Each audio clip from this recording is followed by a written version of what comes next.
Hello everyone on the internet and thanks for tuning in. I am RyuKiva of RyuKiva Toku.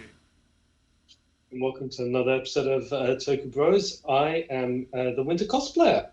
Dabi X Nanido Futari no body and soul. And unfortunate attempt was the opening of what we're going to be talking today. That's Master Rider W.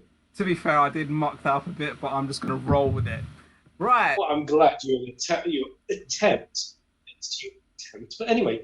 Yes, let's roll. So, what did we know about Kamen Rider W before watching it? So, when I first heard that it was literally two people becoming one rider, I was like, they got to be trolling with us. Like, we've never heard anything like it. And then, I read and I see the first images, which we'll get into more when we get to suits and whatever. But as a first impression, when I first see the suit, I love the suit. I love the concept of two people becoming one rider. I love that idea.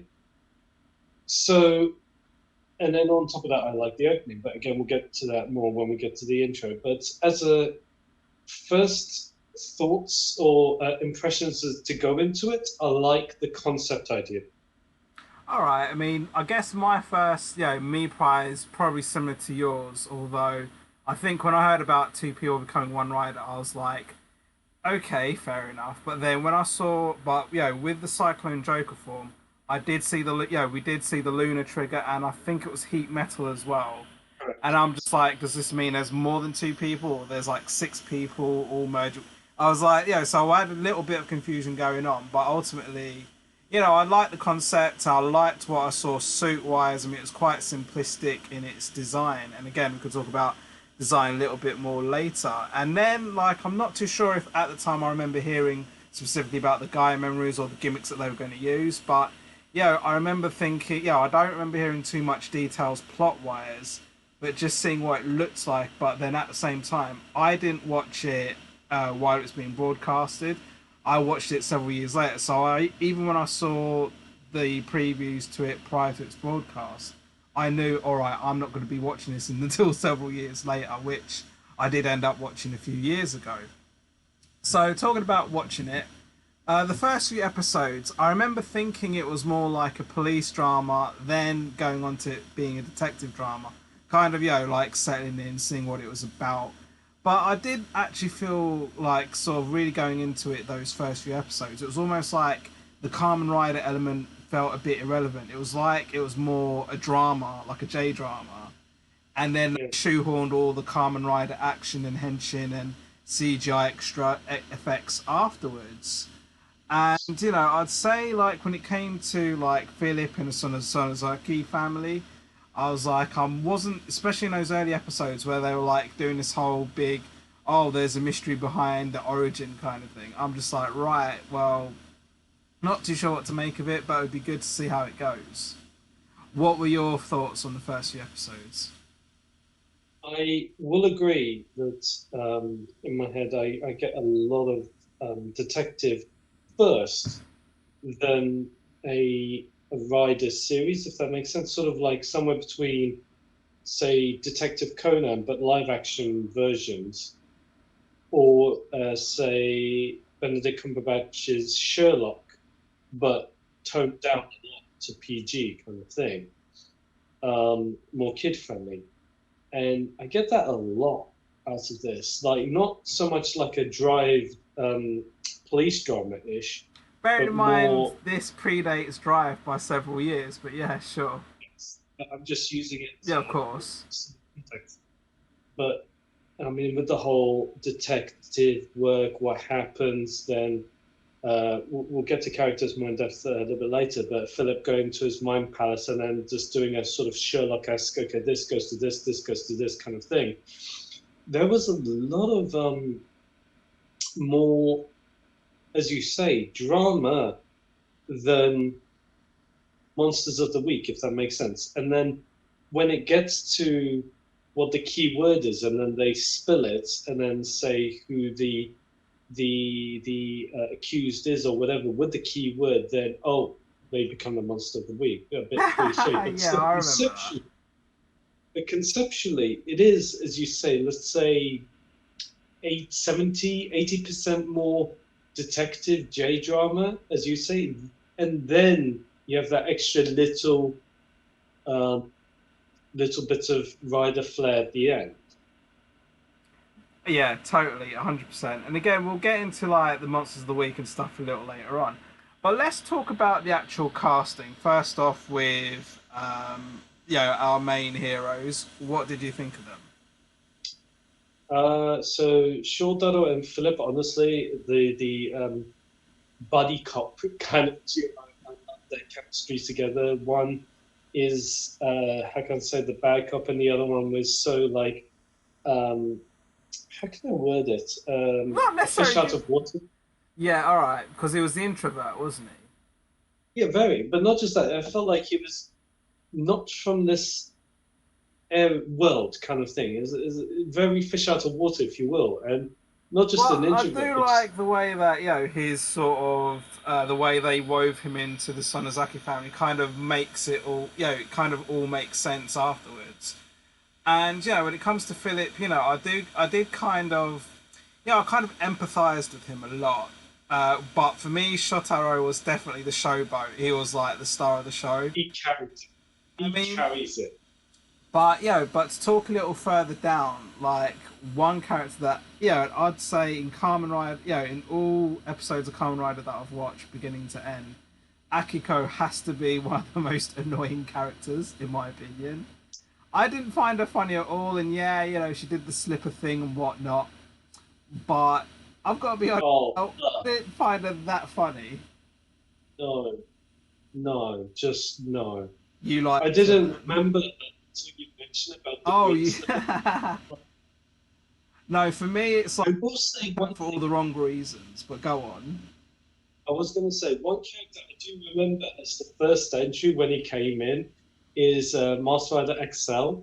When he came in with his first entry at a theme park, he was carrying almost like a gunblade, like Squall from Final Fantasy VIII.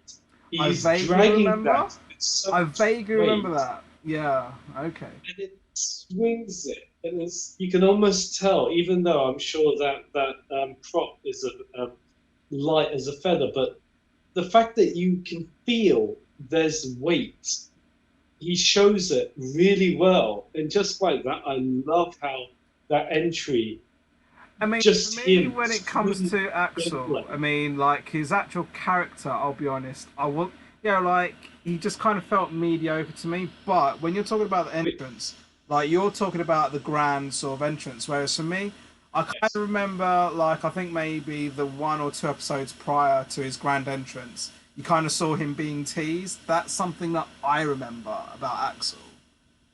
I only remember the ground entrance before he then does his first Of entrance into Axe. I mean, because to be fair, like you don't I mean even in our reviews and when people talk in general, people forget that, like especially in Sentai as well, like they'll tease characters prior to their grand episode. So like for me, I think even though the one for Axel is quite prominent, but again, like when it comes to Axel, which I'll talk a little bit later on, is like I like the whole him being a bike kind of thing. So the villains, we'll go straight into it. The Sonozaki family. I mean, Really, you want to lead on this one? Go on. yeah, I don't really remember. So there you go, you'll go. Oh right, fine. Well, see, I mean, me remembering, I always preferred the older sister to the younger sister, probably because she was like the stronger type. I mean, I had to look up her name. Her name was Sayako. And like mean, even if you don't remember, like the one things I remember about the older sister was that she was kind of like the businesswoman. She was all trying to get married, and then I think if I remember, even if I remember correctly, she married like she got with like two, three, four guys and married a couple of them, and one of them they were all. I think the one that she ended up with was like, oh, well, I'm going to be the super dope and that kind of thing. And then the younger sister, I'm going to talk about this younger sister because I mean, her name was Wakana, And like on the show, she was like, "Oh, I just want to be a radio host." No, you're part of the Sonozaki family. But the one thing that's really is that she ended up having like a little spin-off radio, like in Double itself, she was like a radio host. And then in like Toei's absolute brilliance, they did like a 30 plus part series where she was just talking rubbish for about half an hour. And I listened to every episode of those, right? Because they aired them in conjunction with the Double episodes. Right. And it's like, because I think the show was called Wakana's Wave Radio or something. And it was literally, like in each episode, she would make a reference to the episode that aired that week. Right up until, again, like episode 30, like in the show, she was, that was when she became like a powerful dopan, powerful monster thingy. I think she took the Gaia memory from her older sister or something like that. And that was, like when in the show she was like, oh, no one knows where this radio host is. That's when they stopped doing, again, I think it was like a YouTube special, ironically, that, she was doing these episodes, and trust me, they were boring as hell, but I listened to every single one of them. And, for like the company Toei, they used it as an opportunity to promote the BGMs and insert songs from Kamen Rider, from specifically Kamen Rider Double, and I'm just like, right, and this is it. Like so it was 30 episodes long, but they would play like the same 4 or 5 songs throughout the 30 episodes, and it was just like, all right, this is doing my head in now. But and like I don't really remember like I remember seeing the head figure, the father figure of the family. But you not remembering anything. I mean, the one thing that I barely remember is this whole thing with Foundation X, which was quite key to the series, but I can't remember why myself. So let's go. Let's move on to story and plot progression. I mean, for me, again, it was more about the J drama main setting with Kamen Rider being the backdrop, and the stuff that was going on in it just related to some monster of the week having, some person who was the focus happens to have a Gaia memory, which is like, oh, how convenient to the story. Any thoughts from you on that one? Well, story-wise, I think it will kind of tilt into the gimmick for me, where all I'm aware, and it also comes into the title of the movie, which we'll get to we'll talk later. about the movies. But I'll say the main plot is obviously like the origin story. But apart from that, but the week to week, monster of the week, again, I kind of felt it was just convenient they had like a Gaia memory, really. I was also going to say sort of like A to Z Gaia memory. Of course. So that's the title to the movie, but otherwise and I'm gonna tweak in the gimmick slightly in there, and that's the Gaia memories being almost like mini external hard drives. They're USBs, USB sticks, yes. Yeah.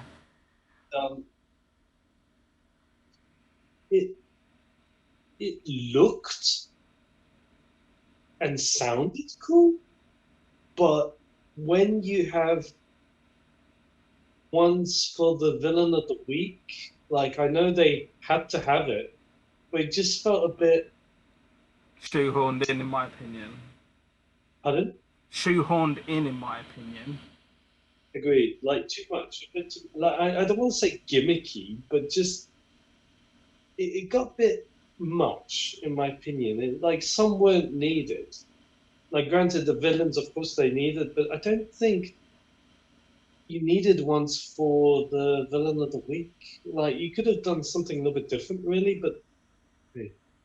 Oh well, moving on. So let's look at the aesthetics of the show. So I'm going to start talking about how in general people were dressed quite stylish. So like you had Shotaro with his wind scale trilby, You had Philip, who was like, he had that kind of really at home introvert, sort of shaggy clothed vibe. Akiko, I think she kind of went back and forth between different looks. And then you had like Axel, which admittedly he was dressed quite sharply. And then you've got like the whole Sonozaki family, who were all, again, because they were from the rich family, they were dressed. But even Wakana was like, dressed quite peppy, quite uplifting in a way. Any thoughts yourself? For the regular clothes, honestly, Yeah. I only really short and Philip, to be honest. But if I might start on the suits from my angle. Okay, yeah, you could start on the suits and the power ups. Yeah. I love the suits. I So love simplistic and good lines. how simplistic. Even the base form, as Cyclone Joker form looks, I love how that looks. It's Straight up, the simple, Shinchoku it's clean. Seiho of it as well does look amazing as well. But yeah, It sure. is. I mean, I six figure arts myself as well, and it just looks so good. It's not as busy as, say, something like, I don't know, say Kiva or say Deno, where you've got a lot of Gadgetry colors and going on, elements of yeah. stuff.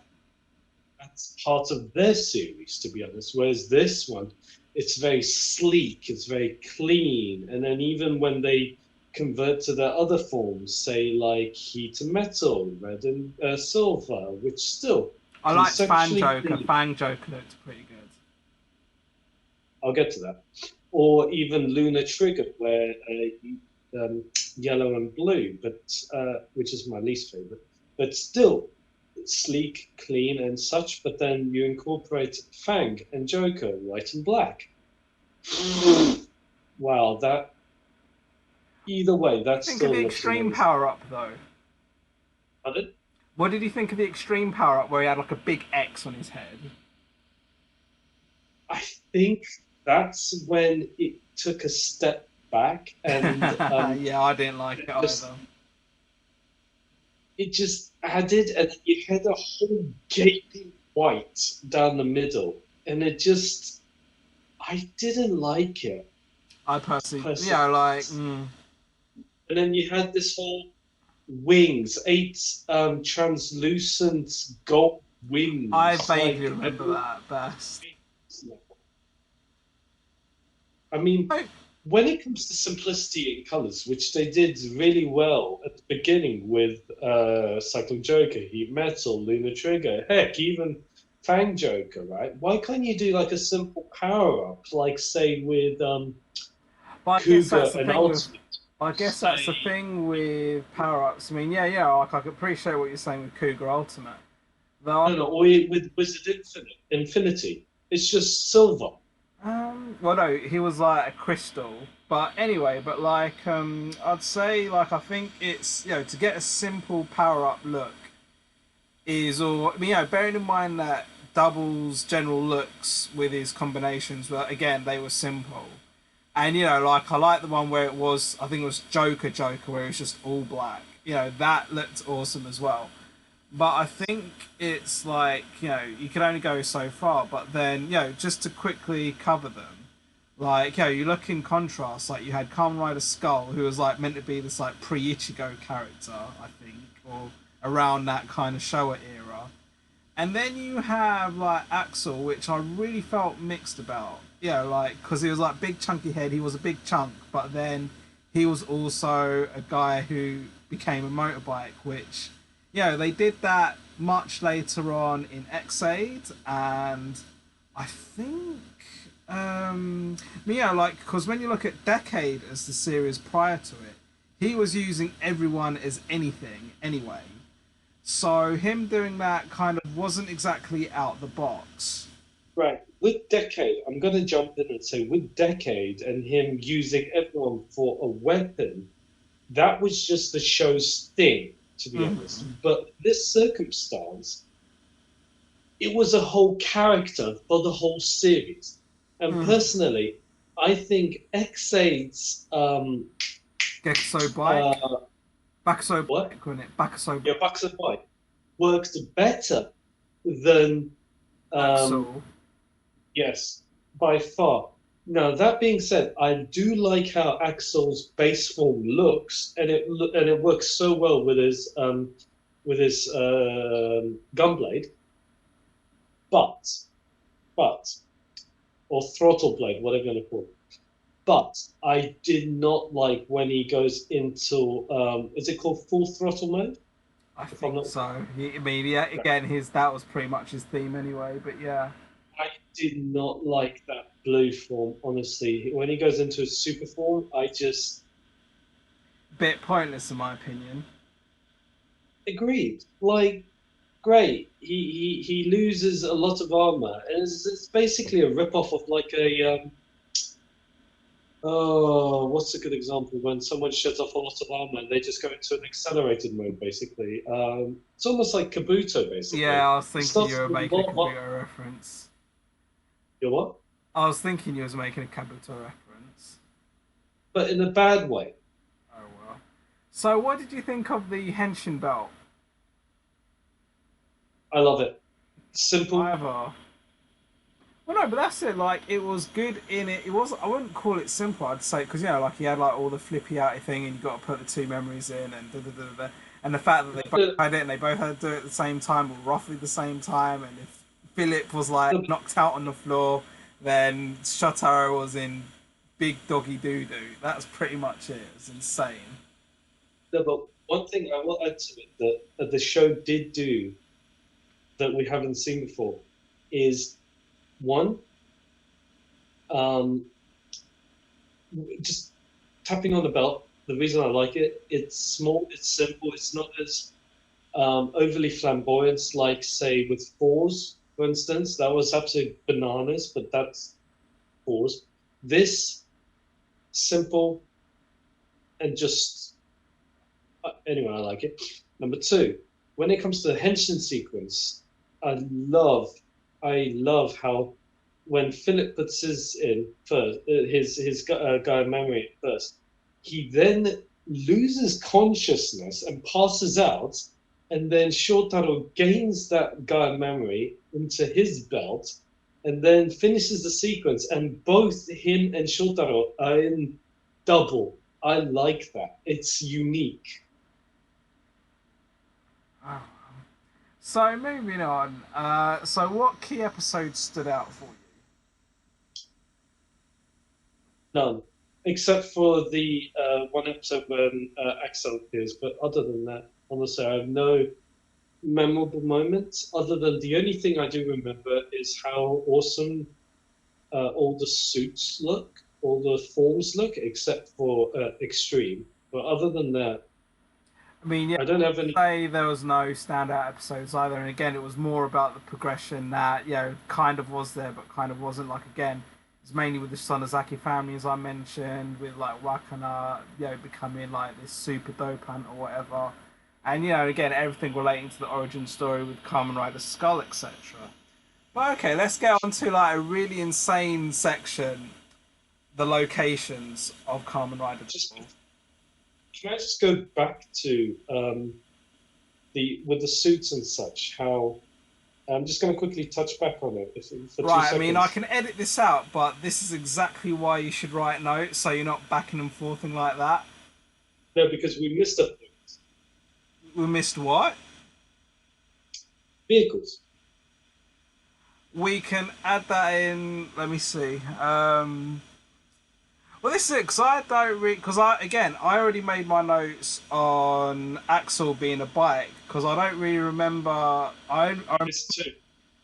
So yeah, obviously Double would have had his bike that was like very. You missed the hard border, and then you missed the main one. Well, I say main, so that's my bad. The main one being hard border, and then you also missed the hovercraft as well, which was only I appeared don't even maybe. remember those. Hard border is the main No, I bike. remember the bike. I don't remember a hovercraft. It's like a hovercraft with wheels. Wasn't that quite later on in the show? Yeah, it was in the base. You know what? I do. I remember it now. Right. if you just reintroduce that and then you talk about it, and then we'll go on to the next topic. Because again, I'm just going to cut this bit out, but you just say, oh, one thing we missed out, and then chat about you chat about it because I can't remember anything. So you introduce it. Go on.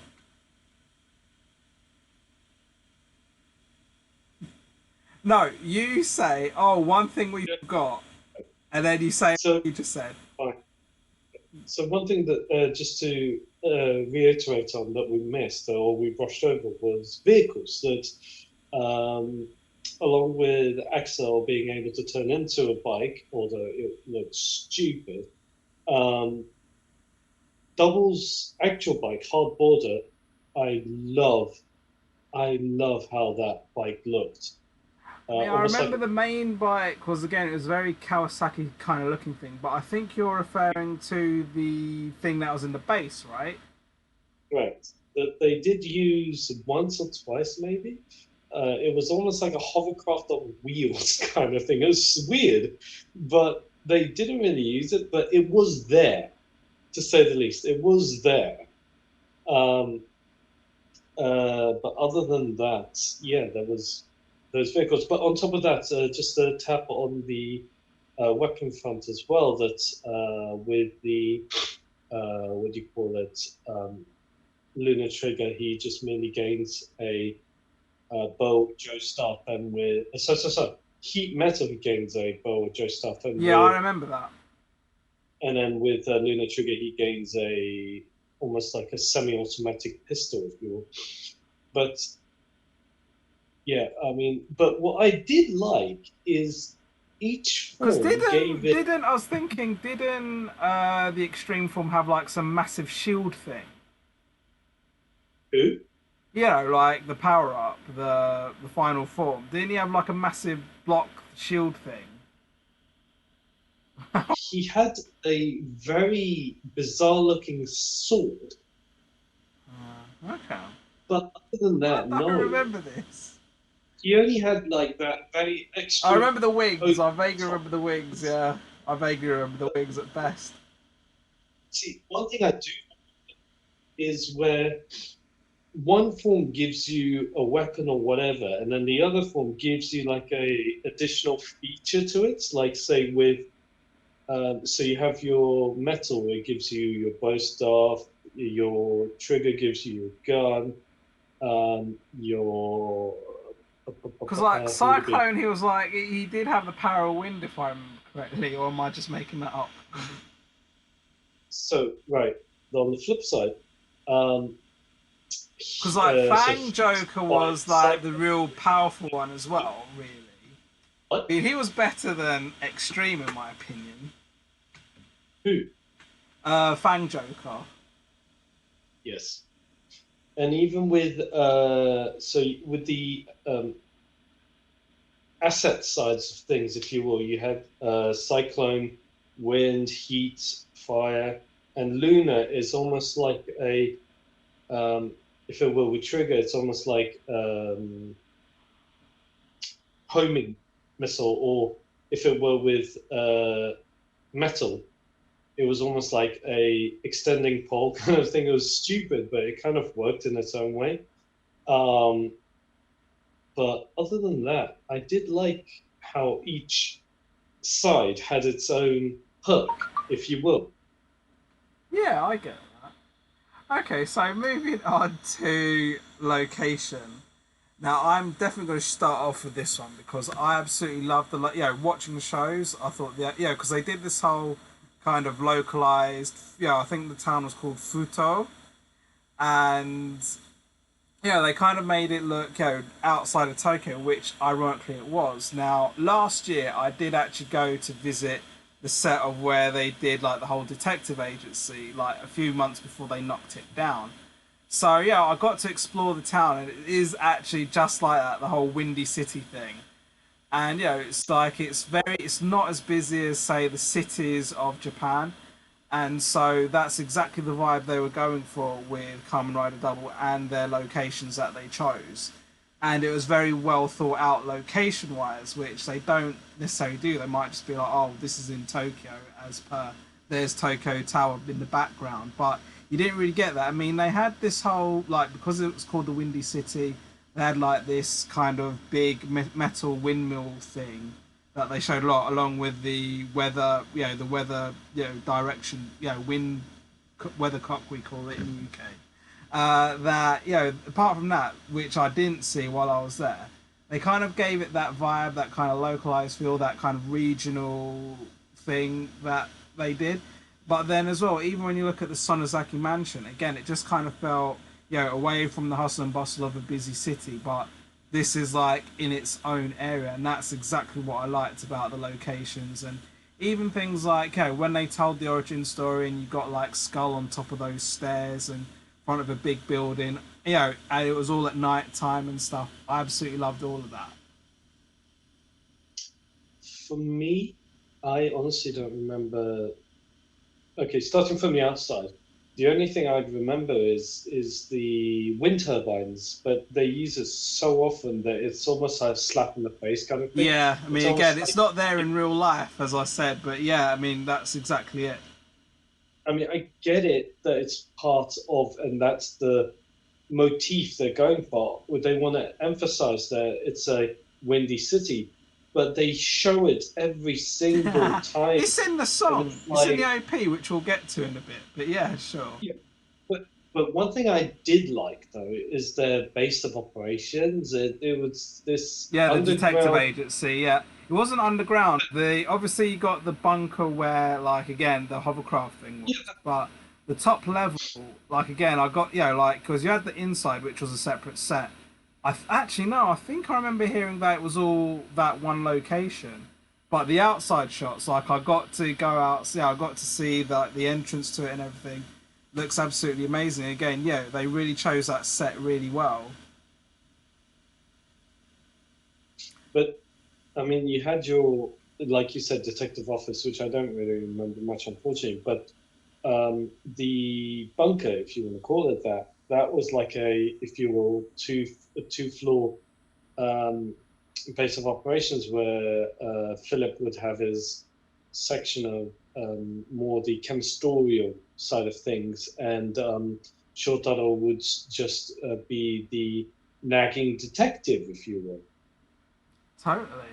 So let's move on to talking about the movies, which is a very big part of this series. Now, do you want to start this one? Now, correct me if I'm wrong here. Was it the movies that introduced Eternal and Skull? They were only in. I mean, Skull was kind of referenced in the series, but Skull was mainly in the movie, and then Eternal was only in the movie. And that was like post-series. Right, I mean, alright, I guess I'll start this one after all. So, like, the main movie kind of gives you, like, that big thickness of the origin story, and it talks more about Kamen Rider Skull and how he was the one that kind of who was the inspiration, and he had like all the connections to the Gaia memories as well. And like, again, I'll be honest, I don't remember too much about the movie apart from how amazing it was, but again, it introduces Kamen Rider Skull, or rather, it has Kamen Rider Skull like quite at the forefront of it. And then going on to the movie's post-series, you had a two-part. You had Kamen Rider W Returns, which I don't remember too much about, but then Kamen Rider Eternal, who was basically the guy is the singer who also does the main OP to Kamen Rider Drive. Now this guy, again, he's this really stylish guy. Oh, nice. I can't remember his name, but I think the group's called SSPD or something. But anyway, that's if I'm not mistaken. But again, the guy who does Eternal, he's a super stylish hair, and he's got this real kick-ass, powerful form. And again, I did see Eternal a few years ago. And again, absolutely amazing film. And again, the guy who does it, again, he's a singer. He's like J-Rock or whatever you want to call it. Again, he plays it so well. He's such a big fan of Kamen Rider, and it shows. But forgive me, number one, I love how Skull looks. I'll just get that out of the way. Skull looks amazing.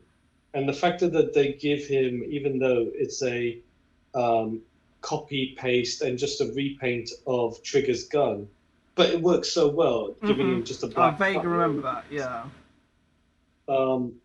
And just him wearing a black cap over his mask, sorry, hat, is just so well done. It's personally love original. You gotta give it that.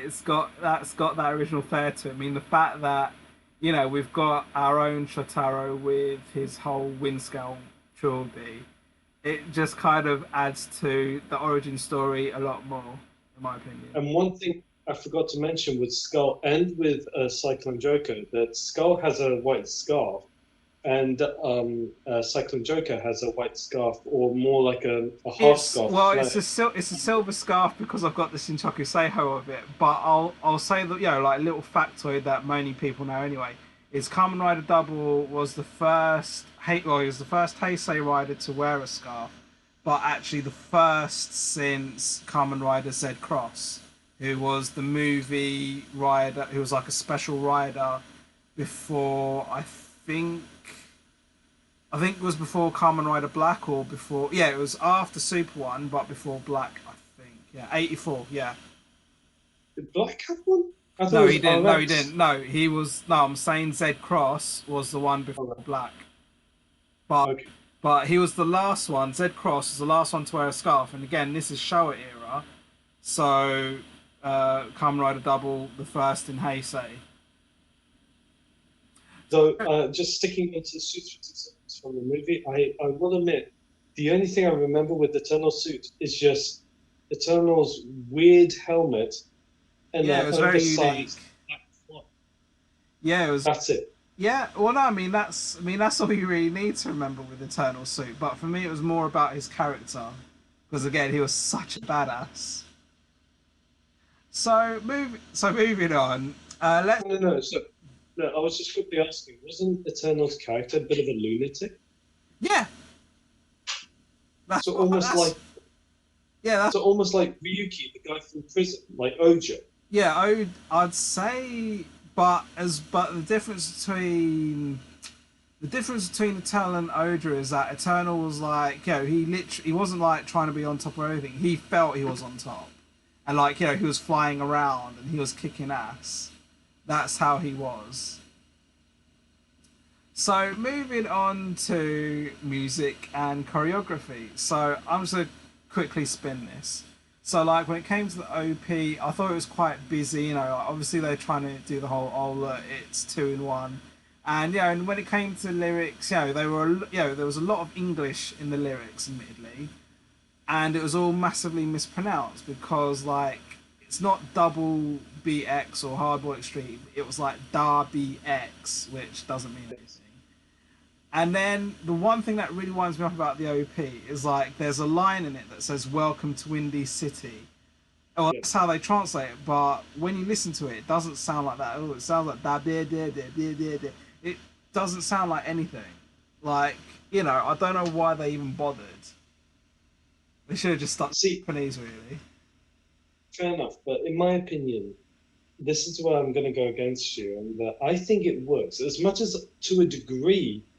I can understand that the mispronunciation can get annoying, but as a whole, I think it works as a catchy opening theme tune. It's catchy, but I still think it's too busy. It's such a busy song.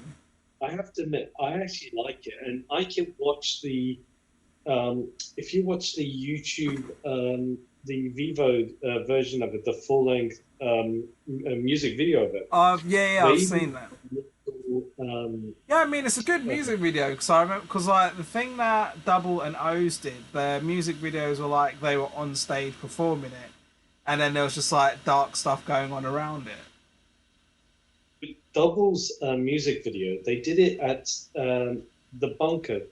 What's it? Double's bunker. Yeah, because it was kind of like that dark set. Yeah, I remember. Yeah, but what's more, they also did the little hint, if you will, where they also now and again they changed their the singers, the two of them changed their outfit, but in a color format, just to resemble Cyclone Joker, Heat Metal, Lunar Trigger. but in a subtle way, which was rather cool.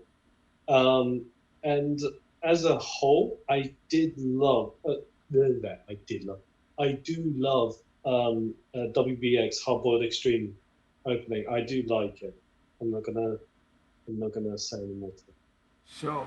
So let's talk about choreography. So I'm gonna kick off with saying that I liked the fact that there was actually quite a lot of like kicking and fight sequences. But again, the one thing that relates back to what I've been saying, like we've both been saying all along, it just feels like it was, I felt it shoehorned in. I felt that like there was all going on with the J drama, the cop drama kind of thing, and then boom, it's suddenly Kamen Rider. Suddenly you're watching Kamen Rider, and the guy's kicking butt. He's doing like these fight sequences, he's doing these rider kicks. He's like using all these gadgetry and whatnot. So I will actually say I did like the choreography, but I just wish it fitted the series better than it did. For me, with the choreography, I just felt there was one memorable thing, and that's the finish move, which honestly I can't remember what it was called. When normally, if you do like a finishing, the driver would scream something. But okay. What I do remember is when the double jumps up into the air, and then he would then do a rider kick, but then half of him would just slide into it first, and then the other one just launches at it, and it's different. Do I like it? Yeah. It's one of my favorite finishes, but it is unique. Okay, so getting on to the final arcs and the climax of the series, what do you remember of it? One, story-wise, unfortunately I don't remember, but what I do remember in general, spoiler, is I do remember somewhere that Philip does die, and so that the ending does end on, and it leads into the movies where you get Shotaro becoming Kamen Rider Joker, and I thought that was unique. Yeah, We've never seen a rider, a main character, die like that, and then and yet still the rider lives in a way, and yet different. And well, I mean, again, I guess they've kind of got that kind of luck on their side. I mean, because the actor who plays Philip, he's like, he kind of went on to do better things anyway, and actually so did Shotaro's actor. But I'll say, like, when it came to that climax, like, it does kind of, I mean, I'd say it's not the most original Rider Wires, but, it's still that very, it's a decent ending to, like, again, however I felt mixed on the series, it was like, at least it was a decent enough ending. But I'd say, like, two other parts, like, two other spoilers, if you will. Like, one, the whole thing with the Sonozaki family, and again, Wakana just being, like, this less irritating person. But the one thing I will say, like, I'm not even sure if this was during the epilogue movies or if it was in the series itself. But the whole thing about Akiko and Axel getting together, which I'm just like, well, you know what? She was annoying. He was a bit mediocre. Why not? But, at least, they're done. They're gone. So, just to finish off, would you recommend Kamen Rider W as anything to watch?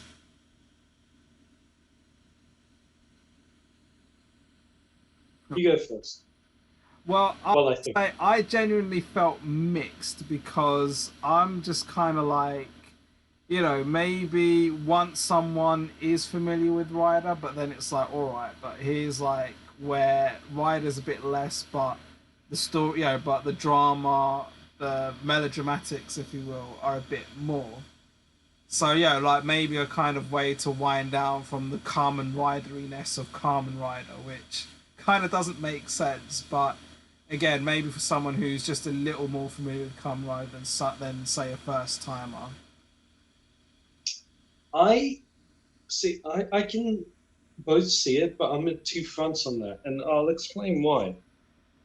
From Rider fans, yes, I would agree that you could actually, you would recommend it to someone that's not a first timer, so at least they have an idea what kind of thing riders are and so on and so forth.